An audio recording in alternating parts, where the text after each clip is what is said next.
Good morning to all of you. आज का आप लोगों का टॉपिक है introduction of renewable resource and non renewable resource. आज की क्लास में रिन्यूएबल रिसोर्स के बारे में पढ़ेंगे और नॉन रिन्यूएबल रिसोर्स के बारे में पढ़ेंगे।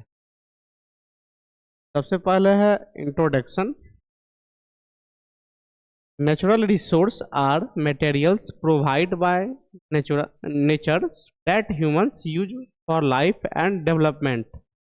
अब जो नेचुरल रिसोर्स जो होते हैं, जो प्राकृतिक संसाधन जो होते हैं, वह हम लोगों को नेचर के थ्रू, प्रकृति के द्वारा जो है प्रदत्त किए हुए संसाधन होते हैं, जो इंसान के लिए जो है बहुत ही आवश्यक होते हैं। साथ ही साथ जितने भी लिविंग ऑर्गेनिज्म हैं उनके डेवलपमेंट के लिए भी बहुत ही आवश्यक होते हैं। एग्जाम्पल के लिए water, air, sunlight, minerals, forest. अब जैसे कि पानी हो गया, हवा हो गया, सूरज की प्रकाशें हो गए, मिनरल्स हो गए, साथ ही साथ पेड़ पौधे वगैरह हो गए। ये सब जितने भी चीज़ें हैं वो सारे के सारे जो है जितने भी लिविंग ऑर्गेनिज्म हैं उनके लिए बहुत ही आवश्यक होते हैं। और ये सारे चीज़ें जो है हमें नेचर के थ्रू जो है प्राप्त होता है। उसी को हम लोग क्या बोलते हैं? प्राकृतिक संसाधन बोलते हैं या नवीकरणीय संसाधन बोलते हैं। सबसे पहले है renewable resource. Renewable resource are resource that can be naturally replaced और regenerated in a short period of time. अब जितने भी रिन्यूएबल रिसोर्स, नवीकरणीय संसाधन, वो ऐसे संसाधन होते हैं जिन्हें हम एक बार यूज कर लिए तो पुनः फिर जो है उनका उपयोग हम लोग पुनः कर सकते हैं। वही क्या कहलाते हैं? नवीकरणीय संसाधन कहलाते हैं। अब फिर आगे है एग्जाम्पल ऑफ रिन्यूएबल रिसोर्स। नवीकरणीय संसाधन के क्या क्या एग्जाम्पल्स हैं? सबसे पहले है सनलाइट, सूर्य का प्रकाश। उनका उपयोग अगर एक बार आप करते हैं तो फिर जो है दोबारा उनका उपयोग कर सकते हैं। सूर्य की प्रकाश से निकलने वाले एनर्जी को जो है स्टोर करके उन्हें जो है सनलाइट के थ्रू जो है घर में जो है उनका उपयोग कर सकते हैं, भोजन बनाने के लिए या फिर बिजली बल्ब जलाने के लिए, पंखा चलाने के लिए, इस सब चीज़ों के लिए जो है इनका उपयोग हम लोग करते हैं। फिर हवा। हवा जो है यह भी रिन्यूएबल रिसोर्स के एग्जाम्पल हैं। उनका उपयोग बिजली तैयार करने के लिए पवन चक्की के माध्यम से जो है उनका उपयोग जो है बिजली तैयार करने के लिए यूज किया जाता है। हम लोग सांस लेते हैं, उनके लिए भी बहुत आवश्यक होता है। तो इनका हवा का उपयोग आप एक बार कर लिए तो पुनः जो है उसका उपयोग फिर से करते हैं। फिर पानी हो गया, फॉरेस्ट हो गए, पेड़ पौधे वगैरह हो गए, और बायोमास। बायोमास का मतलब हुआ वैसे जो जानवरों से निकलने वाले, जैसे गोबर हो गए या पेड़ पौधों की टहनियाँ, लकड़ियाँ हो गए, ये सब बायोमास होते हैं। इनका उपयोग हम लोग ईंधन के रूप में करते हैं। तो ये सब सारे जितने भी चीज़ें हैं वो सब रिन्यूएबल रिसोर्स के एग्जाम्पल हुए। फिर एडवांटेज ऑफ रिन्यूएबल रिसोर्स। सबसे पहला है environmental friendly. Renewable resource do not harm the environments and produce very little pollution.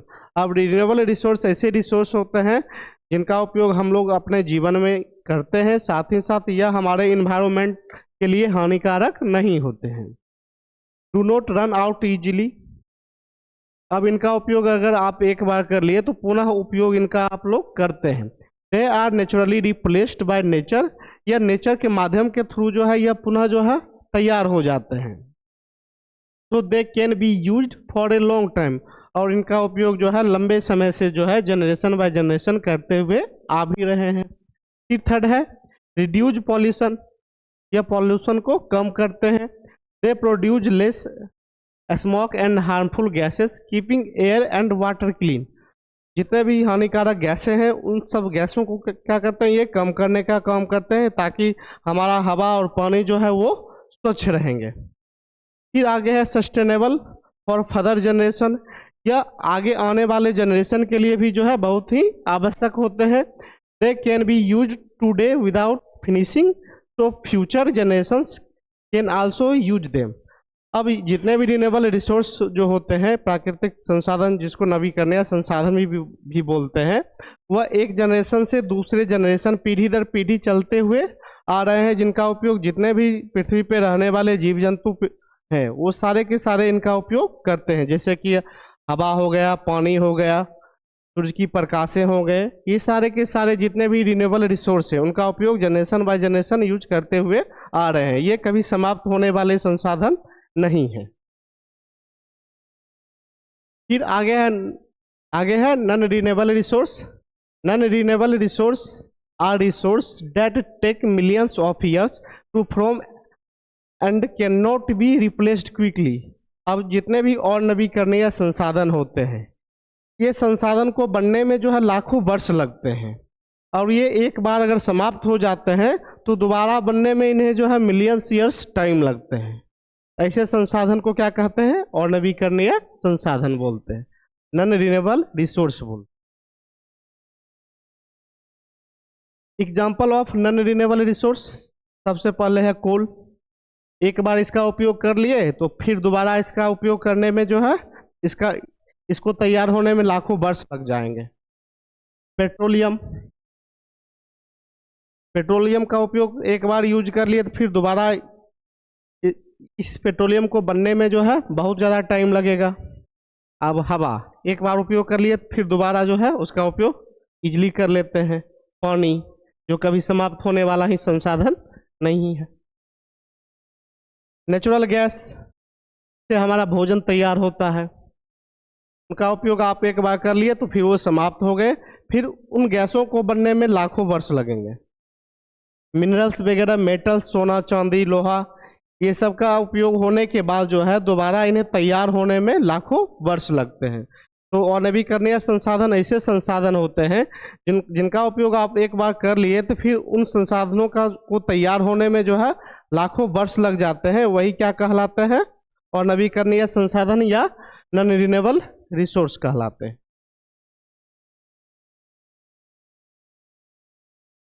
Crude oil, कोल, कोयला वगैरह, न्यूक्लियर फ्यूल और नेचुरल गैस, ये सब सारे जितने भी हैं वो नॉन रिन्यूएबल रिसोर्स है।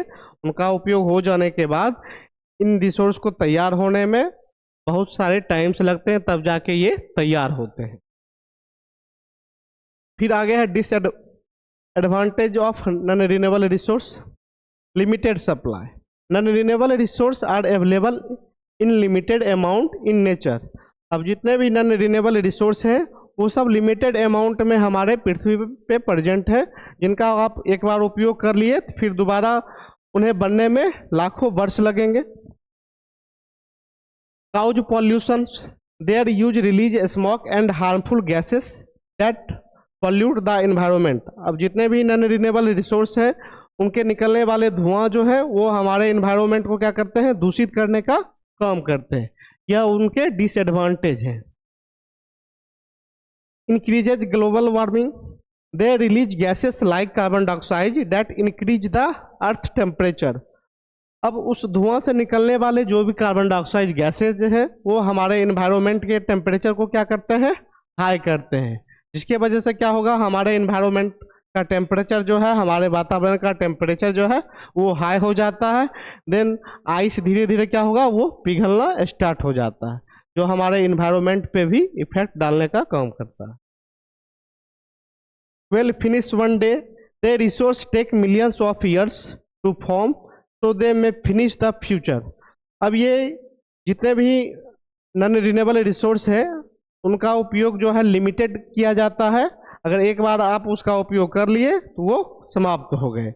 और साथ ही साथ नॉन रिन्यूएबल रिसोर्स से निकलने वाले जो भी धुआं वगैरह होते हैं वो हमारे एटमॉस्फेयर को क्या करता है? दूषित करने का काम करता है, वहाँ के टेम्परेचर को हाई करने का काम करता है, जिसके वजह से ग्लेशियर में जो भी आइस वगैरह है वो धीरे धीरे पिघलने लगते हैं। एक टाइम ऐसा आएगा ज़्यादा टेम्परेचर हाई हो जाने की वजह से ज़्यादा ग्लेशियर क्या होगा? पिघलेगा, जिसके वजह से पृथ्वी जो है जलमग्न हो सकता है। यह सब सारे डिसएडवांटेज हुए किसके?